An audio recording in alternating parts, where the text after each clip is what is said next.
Hi, I'm Mike Farrell, Executive Chef at Meadowdog Meals. Today I'm going to show you a simple and quick way to add 3 to 4 extra servings of fruits and vegetables to your diet. You want to make sure you have a powerful blender, such as the Vitamix which I'm using, in order to achieve a smooth consistency. First, I'll add a handful of organic greens, kale, spinach, and baby Swiss chard. Then I'll add 2 stalks of organic celery, half an organic Fuji apple cut into pieces,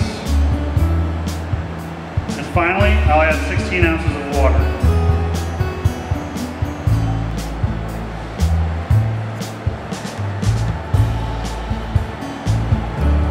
Blend for 20 seconds to make sure everything is mixed evenly.